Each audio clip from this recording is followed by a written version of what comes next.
बिस्मिल्लाहिर्रहमानिर्रहीम। Maths 9th exercise 1.6 question number 3 है और इसकी स्टेटमेंट ये है, Amjad thought of two numbers.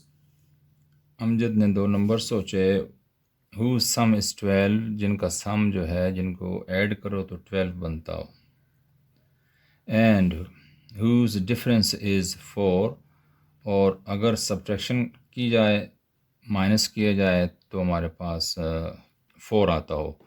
Find the numbers, आपने वो नंबर्स फाइंड करने हैं, ठीक है। हमने वो नंबर फाइंड करने हैं जिनका सम 12 हो और डिफरेंस जो है वो 4 हो। तो देखें, हम सपोज करते हैं जो हमें नंबर चाहिए वो x और y हैं। Let us consider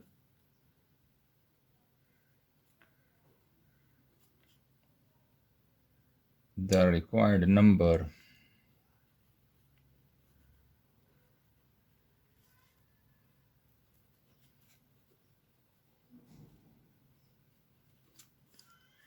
required numbers are x and y। जो रिक्वायर्ड नंबर्स हैं, फ़र्ज़ करो वो x और y हैं, जिनकी वैल्यू हमने फाइंड करनी है। तो अकॉर्डिंग टू फर्स्ट कंडीशन, पहली बात ये लिखी हुई है, उनका सम क्या है, 12 है। ये पहली कंडीशन है ना। तो अकॉर्डिंग टू फर्स्ट कंडीशन, पहली कंडीशन के मुताबिक सम 12 है, तो हम लिख सकते हैं x प्लस वाई, पहला नंबर प्लस दूसरा नंबर वो है वो 12 बनता है। And whose difference is 4, according to second condition,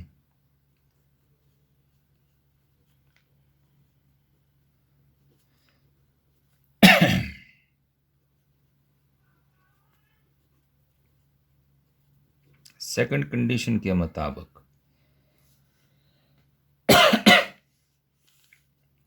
इनका डिफरेंस जो है, डिफरेंस इज 4, यानी डिफरेंस x माइनस वाई जो है वो 4 की इक्वल आ रहा है। ये हमारे पास दो कंडीशंस सामने आई, इनसे दो इक्वेशन बनती हैं। तो इम्प्लाइज दैट, इसका मतलब हमारे पास दो इक्वेशंस आ गई हैं। x plus y is equal to 12 है, x minus y equals to 4 है। अब हम इनको मैट्रिसेस के थ्रू सॉल्व करें तो क्रैमर रूल इस्तेमाल करके हम इसको कर सकते हैं। तो पहले हम लिखते हैं कोफिशेंट्स वेक्टर, इस x के साथ 1 है, इस y के साथ 1 है, इस x के साथ 1 है, इस y के साथ -1 है। और वेरिएबल्स का जो बनता है मैट्रिक्स वो है एक्स वाई, पहला x है दूसरा y है, तो हमने कॉलम वाइज इसको पहला x दूसरा y लिख लिया। इसी तरह यहाँ पर जो कांस्टेंट है वो 12 और 4 है।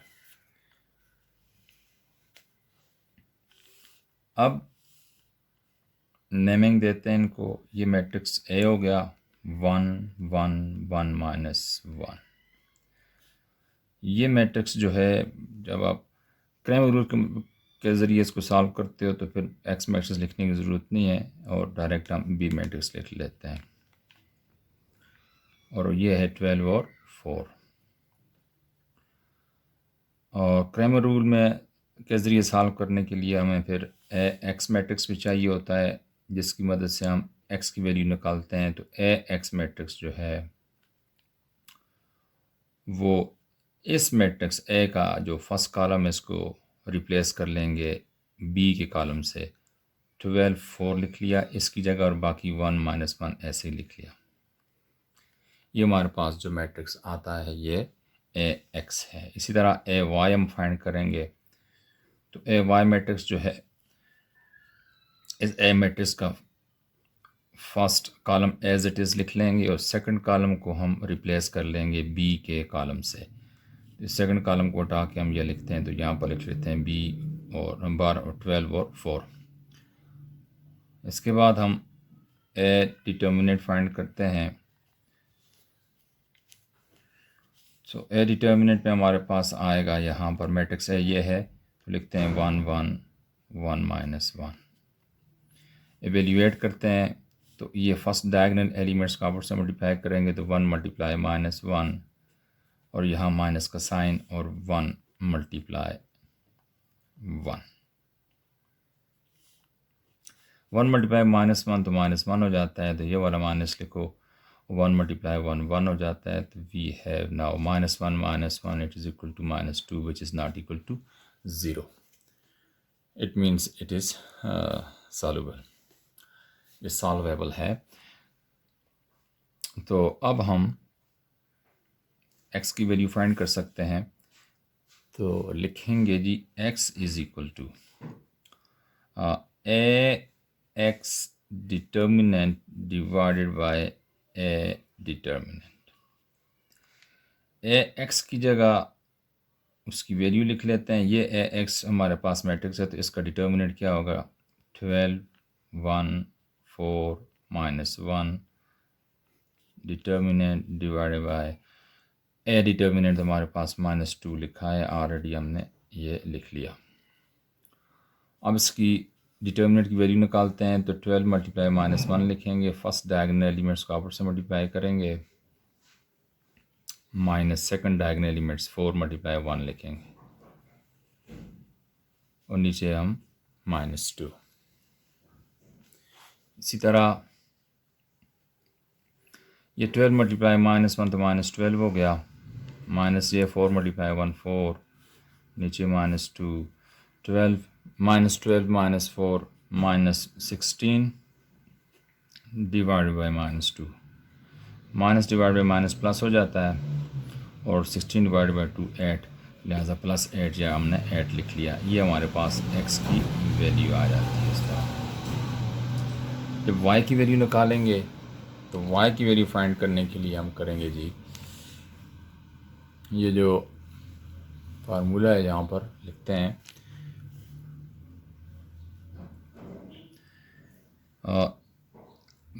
ए वाई लिखेंगे यहाँ पर, सॉरी y की वैल्यू निकालनी है तो हमें लिखेंगे जी y is equal to A y determinant divided by A determinant, इसकी इक्वल होता है। अब ए वाई हमारे पास इधर दिया है, ए वाई ये है, ए वाई 1 12 1 4 1 12 1 और 4 और डिवाइडेड बाय -2, ए डिटर्मिनेंट की वैल्यू -2 है, तो फर्स्ट डायगोनल एलिमेंट्स आपस में मल्टीप्लाई करो, 1 multiply 4 -1 multiply 12 1 multiply 12, second diagonal elements का प्रोडक्ट लिखा, तो 1 मल्टीप्लाई 4 तो 4 हो गया, अब 1 मल्टीप्लाई 12 12 -2, अब 4 -12 यानी 12 से 4 को माइनस कर लो तो 8 हो जाता है, तो जो ग्रेटर नंबर उसको साइन लगा लो, -2 नीचे लिखेंगे, तो minus divide by minus plus 8 divide by 2 is equal to 4, it means y is equal to 4। हमारे पास रिक्वायर्ड नंबर ये आ गए।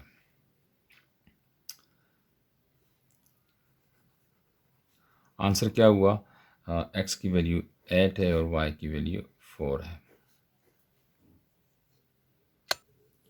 आप इसको ज़बानी चेक भी कर सकते हो। देखो कंडीशन ये दी, दोनों का सम 12 हो तो 8 + 4 12 हो जाता है, डिफरेंस जो है 4 होना चाहिए, तो 8 - 4 4 आ जाता है डिफरेंस।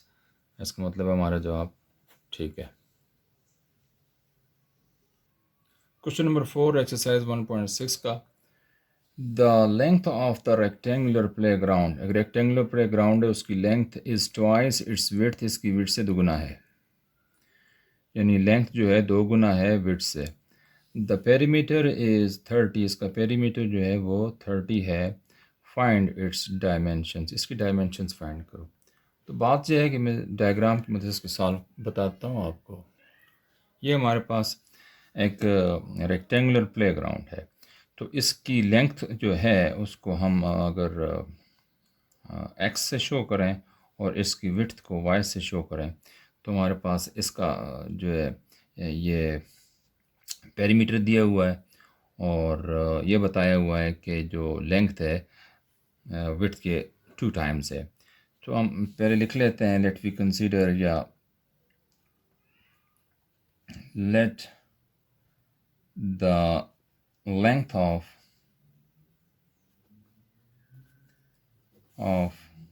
the ground, जो ग्राउंड है इसकी लेंथ जो है वो इज़ x एंड विड्थ जो है इस प्ले ग्राउंड की विड्थ जो है वो y है। तो गिवन कंडीशन ये लिखी हुई है पहली कि length of the rectangular play ground is twice its width. Length जो है वो विड्थ के दुगना है। तो हम लिख सकते हैं इसको फर्स्ट कंडीशन।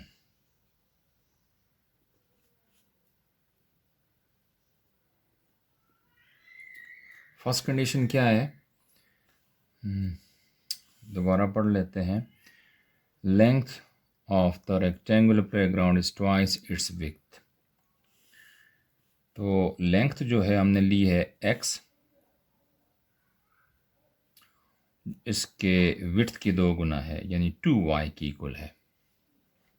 ये लेंथ x जो है ट्वाइस इट्स विड्थ, ये विड्थ के दुगना है यानी 2y जो है x के बराबर है। तो यहाँ से हमें एक इक्वेशन बन जाती है, implies that x minus 2y is equal to 0। 2y को इधर ले आओ तो हमारे पास एक इक्वेशन बन जाएगी। दूसरी बात ये लिखी हुई है, the perimeter is 30 according to second condition.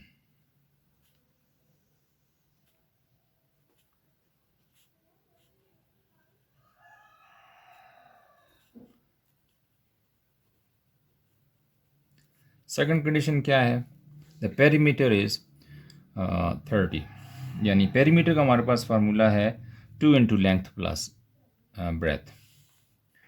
यानी पहले मैं फार्मूला लिख लेता हूँ, 2 इंटू लेंथ प्लस विड्थ कर लो इज इक्वल टू पेरीमीटर वो क्या लिखा है वो 30 है। यहाँ वैल्यूज पुट कर लेते हैं लेंथ की। यहाँ ये हो गया 2, लेंथ की वैल्यू है x, तो प्लस विड्थ की वैल्यू है डबल y, तो 2 into x plus y is equal to 30 हम लिख लेते हैं। ठीक है, तो अब थोड़ा सा सिंप्लीफाई करेंगे इसको। ये 2 इधर आके डिवाइड कर लो तो x plus y is equal to 30 divided by 2। चलो पूरा प्रोसेस करते हैं, इधर भी डिवाइड करते हैं, इधर भी डिवाइड कर लेते हैं, तो x plus y is equal to 15 हो जाएगा। हमारे पास ये 2 इक्वेशन बन जाती हैं। नाउ वी हैव, हमारे पास 2 इक्वेशन हैं, एक है जी x minus 2y is equal to 0 और दूसरी इक्वेशन बनी है x plus y is equal to 15। अब इसको हम मैट्रिसेस की मदद से सॉल्व कर सकते हैं। इम्प्लाइज दैट, इसको मैट्रिसेस की फॉर्म में लिख रहे हैं, x का कोफिशिएंट यहाँ 1 है, यहाँ y का कोफिशिएंट -2 है, यहाँ x का 1 है, यहाँ y का 1 है कोफिशिएंट, और वेरिएबल का जो मैट्रिक्स बनेगा वो है एक्स वाई, कांस्टेंट का जो बनेगा वो 0, 15। अब ये है कि ये जो पहला मैट्रिक्स है इसको हम एक का नाम देते हैं। आप ये फिर क्वेश्चन इस तरह के सॉल्व कर चुके हैं, तो ये इसको एक का नाम दिया 1 -1 -2 1,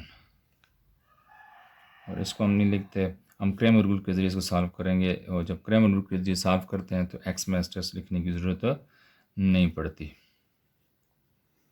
ये हमारे पास ये बी मैट्रिक्स है, इसको हम लिख लेते हैं, तो बी मैट्रिक्स है 0, 15। बात यह है कि अब हम यहाँ पर ए डिटर्मिनेंट पहले फाइंड कर लें तो भी ठीक है, या फिर ए एक्स मैट्रिक्स बनाते हैं ताकि आगे हम एक्स की वैल्यू इसकी मदद से सॉल्व कर सकें, निकाल सकें। तो ए एक्स क्या होगा, ये जो ए का जो फर्स्ट कॉलम है इसको रिप्लेस करेंगे बी के कॉलम से, बी का कॉलम यहाँ पर पहले लिख लो और यहाँ पर ये इस जगह ये लिख लिया और ये उठा के हम लिख लेते हैं यहाँ पर एज इट इज़, यानी -2 1। ये हमारे पास जो नया मैट्रिक्स बना है इसको ए एक्स का नाम दिया जाता है। इसी तरह ए वाई मैट्रिक्स हम बनाते होते हैं वाई की वैल्यू फाइंड करने के लिए। तो ए मैट्रिक्स का जो फर्स्ट कॉलम है उसको एज इट इज़ लिखते हैं और सेकंड कॉलम की जगह हम बी मैट्रिक्स का कॉलम लिख लेंगे, वो है 0 15। इस तरह हमारे पास ए एक्स और ए वाई मैट्रिक्स आ गए। अब ए डिटर्मिनेंट फाइंड करेंगे। ए डिटर्मिनेंट किसकी इक्वल होगा, ए मैट्रिक्स हमारे पास दिया हुआ है तो इसका डिटर्मिनेंट क्या होगा 1 -2 1 1। एवेल्यूएट करते हैं, फाइंड करते हैं इसकी वैल्यू। तो फर्स्ट डायगोनल एलिमेंट्स को आपस में मल्टीप्लाई करेंगे माइनस सेकंड डायगोनल एलिमेंट्स को आपस में 1 मल्टीप्लाई बाय -2। दिस 1 मल्टीप्लाई ये -2 इसको मल्टीप्लाई किया, डी नीचे क्वेश्चन लिखना वैसे लाइन लगी। तो 1 multiply 1 1 minus into minus plus 2 multiply 1 2 और हमारे पास आ जाता है, ये नहीं है, ये आ जाता है 3। ये हमारे पास ए डिटर्मिनेंट की वैल्यू आई है 3 which is not equal to 0। Therefore we are able to solve these values by matrices. तो अब हम ए की वैल्यू तो हमने फाइंड कर ली है ए डिटर्मिनेंट की। Now we can find x and y's. देखें हमारे पास एक्स की वैल्यू हम फाइंड कर रहे हैं तो एक्स इक्वल होता है किसके, फार्मूले के मुताबिक एक्स इक्वल होता है A X whole determinant divided by A determinant is equal to A x. Determinant की जगह ए एक्स की वैल्यू लिख लेते हैं। ए एक्स की वैल्यू हमारे पास कहाँ पर है, ये है, ये वाली वैल्यू हम लिखेंगे और ये है जी 0 -2 15 और 1। तो यहाँ लिखते हैं 0 -2 15 और 1 डिवाइडेड बाय ए डिटर्मिनेंट हमने फाइंड किया था 3 और नीचे 3 लिख लिया। अब इवेल्यूएट करते हैं तो फर्स्ट डायगोनल एलिमेंट्स आपस में मल्टीप्लाई करेंगे 0 multiply 1 minus 15 multiply by -2 whole divided by 3 लिखा। अब देखें 0 मल्टीप्लाई 1 तो हो गया 0 माइनस 15 मल्टीप्लाई -2 बन गया -30 whole divided by 3। 0 minus multiply minus plus 30 divided by 3 implies that x is equal to 30 divided by 3 तो होता है 10। ये हमारे पास x की वैल्यू आ जाती है 10। अब हम y की वैल्यू फाइंड करेंगे और y वैल्यू फाइंड करने के लिए फार्मूला इस्तेमाल करेंगे। y किसकी इक्वल होता है, y इक्वल होता है जी जो मैट्रिक्स ए वाई है ना, ए वाई का determinant divided by A matrix का डिटर्मिनेंट। ए वाई हमने जो लिखा हुआ है वो देख लें तो ए वाई हमारे पास ये है 1 0 1 15। तो हम लिखते हैं 1 0 1 15 का determinant divided by A determinant हमने फाइंड किया हुआ है उसकी वैल्यू है 3। अब इसको सॉल्व करते हैं तो फर्स्ट डायगोनल एलिमेंट्स आपस में मल्टीप्लाई करेंगे 1 मल्टीप्लाई 15 माइनस ये 1 मल्टीप्लाई 0 सेकंड डायगोनल एलिमेंट्स का प्रोडक्ट डिवाइडेड बाय 3। 1 मल्टीप्लाई 15 तो बन गया जी 15 माइनस 1 मल्टीप्लाई 0 तो 0 नीचे हो गया 3। तो ये बन जाता है 15 डिवाइडेड बाय 3 यानी y की वैल्यू आ जाती है 15 डिवाइडेड बाय 3 का मतलब है 5 यानी y इज़ इक्वल टू 5। इस तरह हमारे पास x और y दोनों की वैल्यूज़ आ जाती। तो हम लिख सकते हैं the length is equal to 10 and width किसके बराबर है? Width is equal to 5. This is our answer.